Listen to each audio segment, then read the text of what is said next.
was self-scouting, and did you guys spend more time on scheme thoughts or more on individual guys and what they could do? I would say both.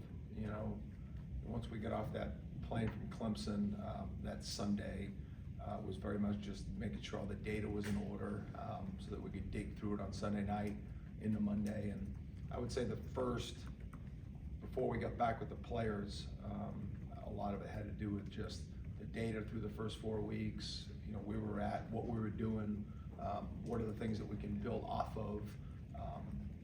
You know, defense is kind of like offense too, where, hey, these are the pictures we've shown, let's make sure the pictures change up going into next week, and just, you know, all that things that you do with all the information you got through the first 4 weeks. And then there was a big personnel meeting, you know, because I think this, unlike the first several years here, we have a bunch of really good young players that aren't playing a lot right now. And so then what was the plan? You know, where were they at this point? You know, what we can do to expedite, you know, their ability to get on the football field, whether it's in the kick game or on defense. So, you know, that was kind of a synopsis of what went on early in that week last week. Brendan? Kind of following up on that, through 4 games, you've gone against some pretty good offenses. I know it's always building, but on defense, like, what do you think you guys are good at right now? What are things that you take a look at and say we need to improve on these aspects moving forward? Yeah, I thought, you know, we went in the year making sure that we were going to be better in the run game in all ways, you know, and, you know, I think, you know, minus a run here or a run there, you know what I mean? And I thought we've done a nice job of building walls and being better in that way. You know, I think we've got to do a better job in the pass game, just of staying connected to receivers more.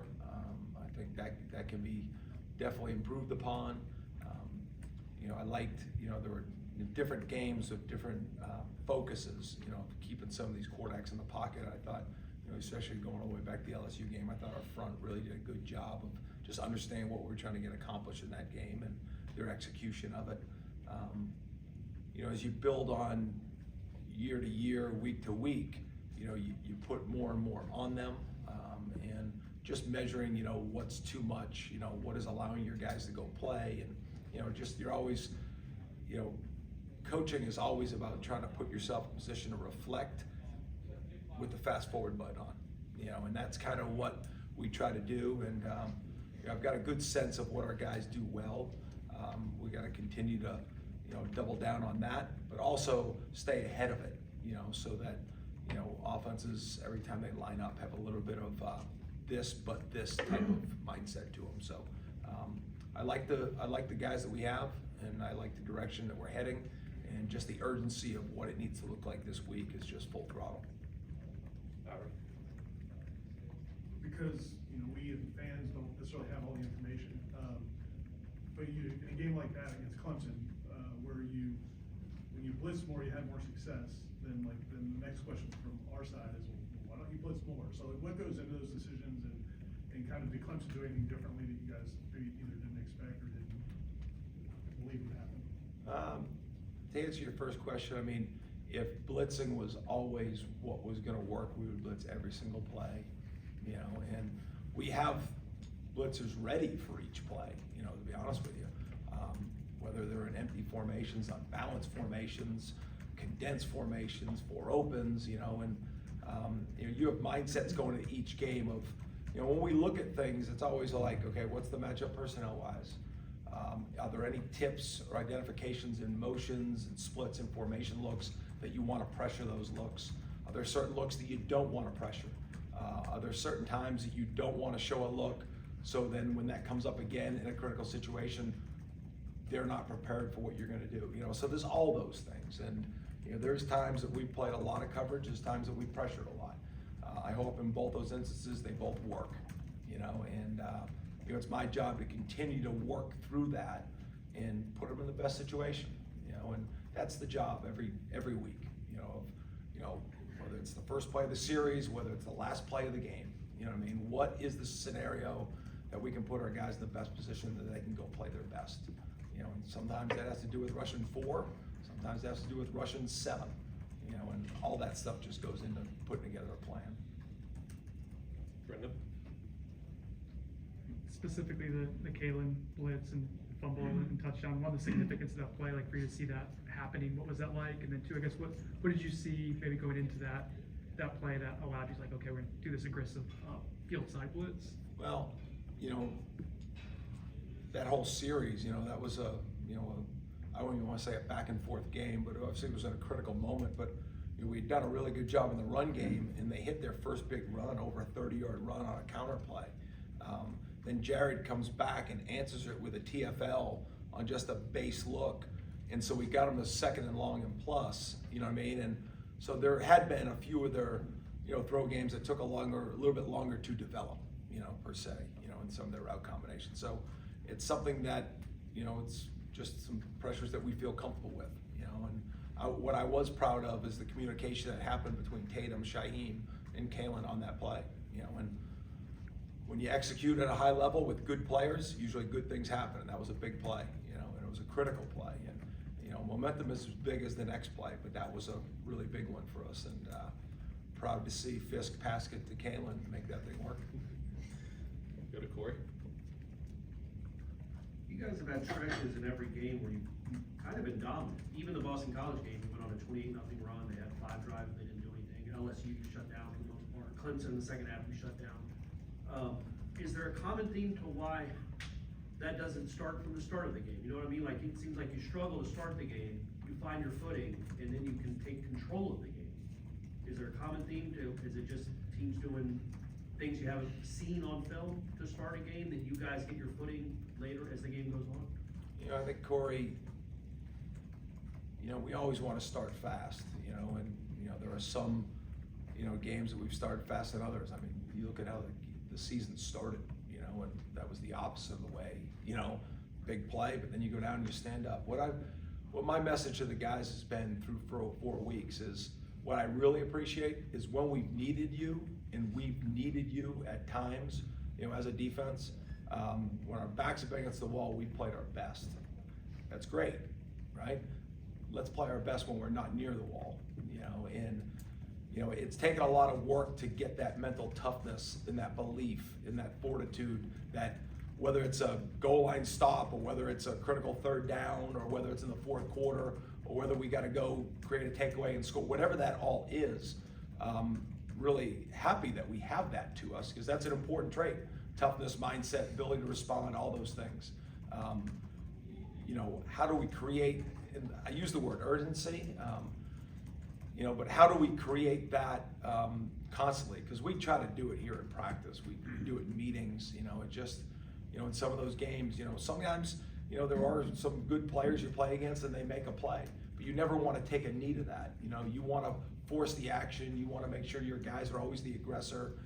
You want to make sure you tackle well coming out of the gate, all those things. And, I go back to some of the Friday practices that we've had, and some have been better than others, and that's a continued push for me to connect what we're doing out there and what we're doing, on that game field. But I do appreciate this, when we've had to make an adjustment, whether it's a tackling, whether it's pressuring, whether it's how do we play certain sets, our guys do listen, and they do respond. We just want to create that for 60 minutes. Bernardo's done a lot of good things, obviously. The 3rd down stop was huge in overtime, but then also, I thought that the moment where Shipley got the best of him on a carry, and then the next play that he just came up and laid the wood to a big dude. What's it like been watching, see him play? Yeah, Bernardo's a great competitor. He really is, and I think he's got confidence in coverage right now. He's always been a good run supporter. That's why we played him at safety a little bit, early in his career. But he's really good in run support. He's been a really good one-on-one cover guy this year, and he's somebody we have a lot of confidence in. But that was a big play. I think that running back at Clemson's one of the better in the country. He's a ferocious runner, and he breaks a lot of tackles. But there was one run fit that was absolutely textbook, and it was multiple people, and the ball just bounced out to our unblocked player. We talked about building the wall and what it needs to look like, but that free player's got to go tackle like that, and Bernardo did it, and got a lot of confidence in him. Okay, Aslan for the last one. I don't know, it was like pre-scouting, I'm not gonna ask anything, You know, how, I guess, far in advance do you scout an opponent? Virginia Tech came to the season with a different, you know, Brent Wells, I guess, going to be their starting quarterback, and they've gone and hired a kid. Does that affect a lot of the sort of preparation you had, or does it throw a wrench in the plans, or do you not look that far ahead, like 4 weeks ago, like this one we're going to see 5 weeks from now against Virginia Tech? Yeah, so there's a lot of summer pre-study that you do, especially with uncommon opponents. But even with guys that you've played for 4 years now, you're still doing some pre-work in the summer. And listen, coaching is maybe like your profession. You do a lot of groundwork underneath the surface, and you could study something for 45 to an hour, and you find something that falsifies the information, you just move forward, you know, and that's just our profession. You know, you're constantly trying to find tips, clues, you try to find an edge, and you can't get frustrated when it comes up and you find a reason why it won't be an edge. You just drop it and you go to the next topic. And so, you know, personnel changes, quarterback changes, you know, we've gone through that here, and you know, I think they pretty much settled it in on why they made the quarterback change. I think it was due to an injury early, but I think they have a lot of confidence in how that game's played especially the last 4 quarters. We'll do a real last one here with Ira. What would, if when Akeem is available again, what would that do for the secondary?